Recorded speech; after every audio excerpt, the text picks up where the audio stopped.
Menurut kalian, pasti menjadi keturunan orang paling kaya di dunia itu enak kan? Bisa hidup mewah, tinggal di rumah besar, dan membeli apapun yang kalian inginkan tanpa perlu memikirkan soal uang. Tapi, beda cerita dengan seorang remaja bernama John Paul Getty III. Dia memang lahir dari keluarga yang sangat kaya. Kakeknya yang bernama Jean Paul Getty bahkan pernah dikenal sebagai orang terkaya di dunia. Tapi, pada usia 16 tahun, kehidupan Paul justru berubah menjadi mimpi buruk. Dia diculik di tengah malam di kota Roma, Italia. Para penculik meminta uang tebusan sebesar 17 juta dolar untuk membebaskannya. Nah, masalahnya ketika keluarga Paul diminta membayar uang tersebut, orang yang paling mampu membayarnya justru menolak. Kakaknya sendiri tidak mau mengeluarkan uang 1 sen pun untuk menyelamatkan cucunya. Paul kemudian disekap selama berbulan-bulan. Dia hidup dalam kondisi sangat buruk. Sampai akhirnya, para penculik mengirimkan potongan tubuhnya sebagai bukti bahwa ancaman mereka itu bukan sekedar gertakan. Lalu, kenapa seorang miliarder yang memiliki kekayaan begitu besar bisa menolak menyelamatkan cucunya sendiri? Dan bagaimana nasib Paul setelah lebih dari 5 bulan berada di tangan para penculik? Inilah kisah John Paul Getty III, seorang remaja dari keluarga terkaya di dunia yang harus membayar harga yang sangat mahal hanya karena nama keluarganya sendiri.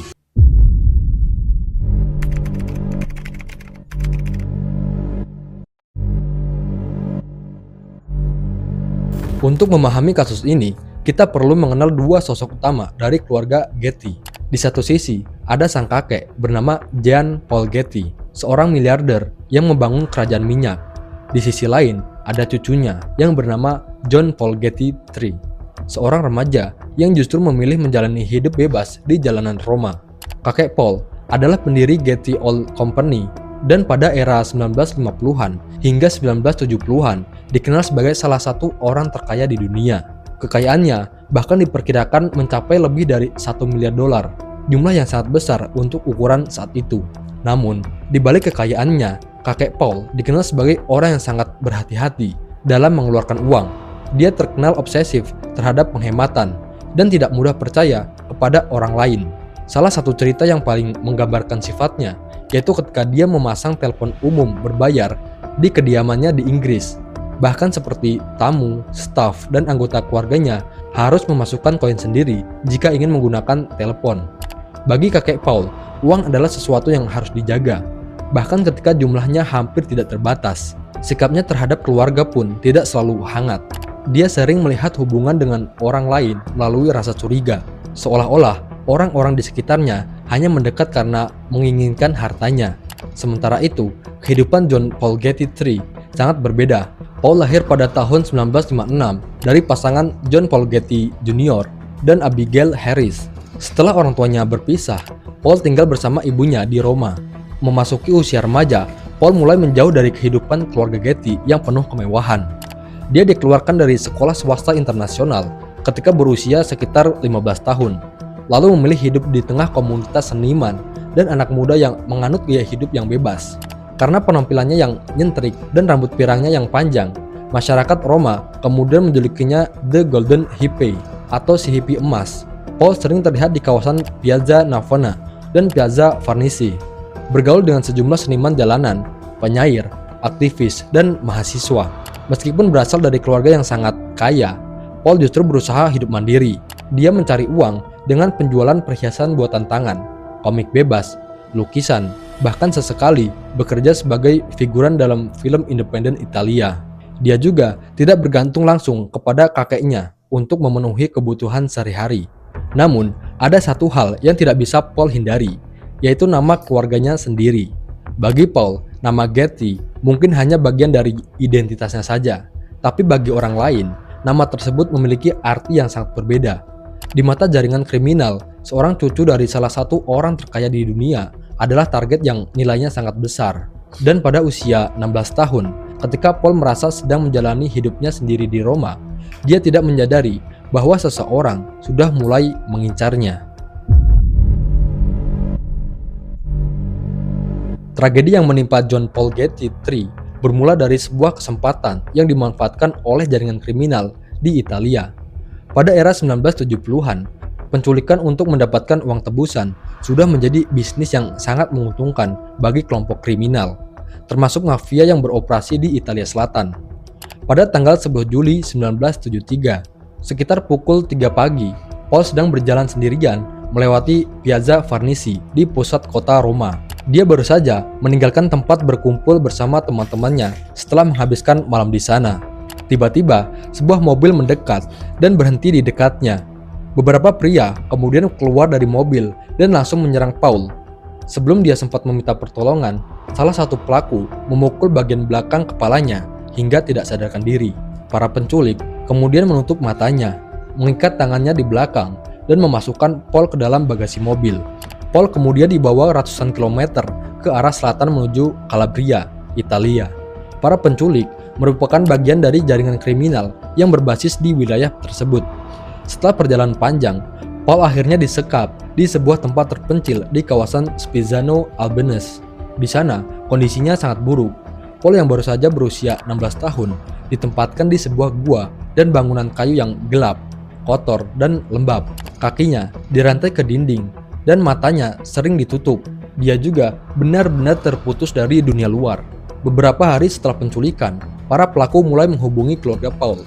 Mereka mengirimkan surat kepada ibunya dan menuntut uang tebusan sebesar 17 juta dolar untuk ukuran tahun 1973. Jumlah tersebut sangat besar, cuy.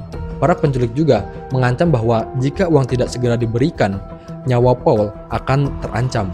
Namun, masalahnya bukan hanya soal uang. Ibu Paul sendiri tidak memiliki cukup harta untuk membayar tebusan tersebut.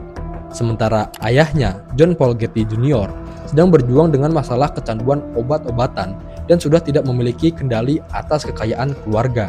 Selain itu, polisi Italia dan sebagian keluarga Getty pada awalnya bahkan tidak yakin bahwa Paul itu benar-benar diculik, cuy. Karena beberapa waktu sebelum kejadian, Paul pernah bercanda kepada teman-temannya bahwa dia bisa saja membuat penculikan palsu untuk mendapatkan uang dari kakeknya yang sangat kaya. Karena itulah, ketika kabar penculikan muncul, ada orang-orang yang menganggap Paul mungkin hanya sedang menjalankan sebuah rencana untuk mendapatkan uang. Kecurigaannya ini membuat penanganan kasus tersebut menjadi semakin lambat. Dalam kondisi terdesak, Abigail akhirnya meminta bantuan kepada kakek Paul. Jika ada satu orang yang mampu membayar uang tebusan sebesar 17 juta dolar tanpa mengalami masalah keuangan, orang itu adalah kakek Paul. Tapi jawaban Getty itu justru mengejutkan. Kakek Paul itu mengatakan bahwa dia memiliki 14 cucu lainnya. Jika dia membayar tebusan untuk Paul, dia khawatir penculik akan melihat keluarganya sebagai sasaran yang mudah dan menculik cucu-cucunya yang lain. Bagi kakek Paul, membayar uang tebusan bukanlah bentuk penyelamatan, tetapi justru bisa menjadi undangan bagi penculik untuk melakukan hal yang sama lagi. Keputusan tersebut membuat proses negosiasi semakin buntu. Selama berbulan-bulan, kakek Paul tetap menolak membayar, sementara Paul masih berada di tangan para penculik. Di sisi lain, kondisi Paul semakin buruk. Remaja berusia 16 tahun itu harus bertahan hidup dalam penyekapan, jauh dari keluarganya, dalam kondisi yang sangat tidak layak. Para penculik yang mulai frustasi karena uang tebusan belum juga dibayarkan, juga semakin kasar terhadapnya. Waktu terus berjalan dari bulan Juli hingga November 1973. Seiring berjalannya waktu, harapan Paul semakin menipis. Kenyataan pahit mulai menghampiri bahwa keluarganya mungkin tidak akan pernah datang menyelamatkannya. Sementara itu di Inggris, John Paul Getty tetap mempertahankan keputusannya untuk tidak membayar. Namun, para penculik akhirnya melakukan sesuatu yang membuat sikap Getty mulai menghadapi tekanan yang jauh lebih besar. Mereka mengirimkan sebuah bukti bahwa Paul masih hidup, dan bukti itu akan membuat kasus penculikan ini berubah menjadi jauh lebih mengerikan. 4 bulan telah berlalu sejak Paul diculik di Roma. Namun, negosiasi antara keluarga Getty dan para penculik masih belum menemukan jalan keluar. Memasuki bulan Oktober dan November 1973, kondisi Paul semakin buruk. Dia masih disekap di kawasan pegunungan Calabria. Sementara keluarganya belum juga membayar uang tebusan. Selama berada di tangan penculik, Paul beberapa kali dipindahkan dari satu tempat ke tempat lain. Dia pernah disekap di dalam gua dan kandang hewan. Para penculik melakukan hal tersebut untuk menghindari patroli polisi. cuaca juga semakin dingin. Paul hanya memiliki pakaian tipis yang dia kenakan saat diculik. Makanan yang diberikan kepadanya sangat terbatas, sehingga berat badannya turun drastis. Kaki Paul juga masih terikat di rantai besi. Rantai tersebut menyebabkan luka yang terus terbuka dan mengalami infeksi karena tidak mendapatkan perawatan yang layak. Kondisi mental Paul juga semakin buruk. Dia mulai menyadari bahwa kakeknya tetap menolak untuk membayar uang tebusan. Sementara itu, ayahnya tidak memiliki kemampuan untuk menyelamatkannya. Para penculik juga mulai kehilangan kesabaran. Mereka awalnya mengira keluarga Getty akan segera membayar. Tetapi setelah berbulan-bulan, uang tersebut tetap tidak kunjung datang. Karena berbagai ancaman mereka tidak berhasil, para penculik akhirnya mengambil tindakan yang jauh lebih brutal. Pada akhir Oktober 1973, beberapa penculik masuk ke tempat Paul disekap. Mereka memegangi tubuh Paul, kemudian memotong telinga kanannya tanpa memberikan obat bius. Setelah itu, mereka juga memotong sebagian rambut Paul. Luka di kepalanya hanya dibersihkan seadanya dan ditutup menggunakan kain. Karena tidak mendapatkan perawatan medis yang layak, luka tersebut mengalami infeksi dan membuat kondisi Paul semakin kritis. Namun, tujuan para penculik bukan hanya menyakiti Paul. Mereka ingin mengirimkan bukti kepada keluarga Getty bahwa ancaman mereka benar-benar nyata. Para penculik kemudian memasukkan potongan telinga Paul, rambutnya, dan beberapa foto yang memperlihatkan kondisi Paul ke dalam sebuah paket. Paket tersebut dikirimkan kepada surat kabar di Roma. Namun, paket itu tidak langsung sampai. Pada November 1973, terjadi aksi mogok kerja di layanan pos Italia. Akibatnya, paket tersebut tertahan selama hampir 3 minggu di pusat pemilahan. Ketika akhirnya sampai di kantor pos pada pertengahan November, kondisi potongan telinga tersebut sudah membusuk dan mengeluarkan bau yang sangat menyengat. Di dalam paket itu juga terdapat surat ancaman dari para penculik. Mereka memperingatkan keluarga Getty bahwa jika uang tebusan tidak segera dibayarkan, mereka akan mengirimkan potongan tubuh Paul yang lainnya. Setelah berita tersebut muncul di media, seluruh dunia akhirnya mengetahui bahwa Paul benar-benar berada dalam bahaya. Kecurigaan bahwa penculikan ini hanya sebuah rekayasa pun langsung runtuh. Bukti fisik yang dikirimkan para penculik tidak bisa lagi diabaikan. Kasus ini kemudian menjadi perhatian besar di Amerika Serikat, Inggris, dan Italia. Namun, kemarahan publik tidak hanya ditujukan kepada para penculik. Banyak orang justru mulai mengecam kakek Paul, sang miliarder yang sebelumnya dikenal sebagai pengusaha sukses dan sangat berhati-hati dalam menggunakan uang. Sekarang, dia dipandang sebagai seorang kakek yang tega membiarkan cucunya menderita demi mempertahankan kekayaannya. Tekanan terhadap keluarga Getty semakin besar. Dan untuk pertama kalinya, kakek Paul mulai menghadapi kenyataan bahwa mempertahankan uangnya mungkin akan membuat cucunya benar-benar kehilangan nyawa. Setelah foto telinga Paul muncul di media, tekanan terhadap kakek Paul semakin besar cuy. Publik mengecam sikapnya yang tetap menolak untuk membayar uang tebusan. Sementara kondisi Paul semakin mengkhawatirkan. Akhirnya, Getty mengutus Fletcher Cash, seorang mantan agen CIA yang bekerja sebagai penasihat keamanan, untuk bernegosiasi langsung dengan para penculik. Setelah melalui negosiasi yang cukup panjang, Cash berhasil menurunkan tuntutan dari 17 juta dolar menjadi 3 juta dolar. Namun, bahkan dalam situasi seperti ini, kakek Paul tetap memikirkan uangnya. Dia hanya bersedia membayar 2,2 juta dolar karena jumlah tersebut masih bisa dimasukkan sebagai pengurangan pajak.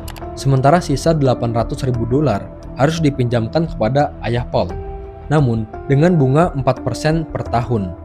Setelah seluruh uang tebusan disiapkan, pembayaran dilakukan secara diam-diam. Dan pada tanggal 15 Desember 1973, setelah lebih dari 5 bulan disekap, Paul akhirnya dibebaskan. Paul ditemukan di dekat sebuah stasiun pengisian bahan bakar di Lauria, Italia Selatan. Saat itu, sedang turun salju dan kondisinya sangat buruk. Tubuhnya terlihat kurus karena kekurangan makanan. Pakaiannya juga kotor dan tipis. Sementara bagian kanan kepalanya masih dibalut akibat luka pemotongan telinga yang mengalami infeksi. Pada hari itu, seorang pengemudi truk yang melihat Paul berjalan dalam kondisi lemah segera menolongnya dan menghubungi polisi. Paul kemudian dibawa untuk mendapatkan perawatan medis sebelum akhirnya bertemu kembali dengan ibunya. Namun, Ada satu hal yang cukup menyakitkan terjadi setelah Paul kembali. Atas dorongan ibunya, Paul mencoba menelpon kakeknya untuk mengucapkan terima kasih karena pada akhirnya Getty telah membayar uang tebusan. Tetapi kakeknya menolak menerima telepon tersebut. Dia bahkan meminta pelayannya untuk tidak menyambungkan panggilan Paul ke ruang pribadinya.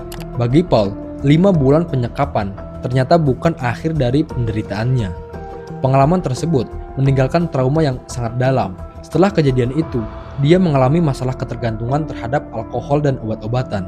Pada tahun 1981, ketika usianya baru 24 tahun, Paul mengalami overdosis parah yang menyebabkan serangan jantung dan stroke. Kondisi tersebut membuatnya mengalami kelumpuhan, gangguan penglihatan, dan kesulitan untuk berbicara. Sisa hidupnya kemudian banyak dihabiskan di atas kursi roda dengan perawatan dari ibunya.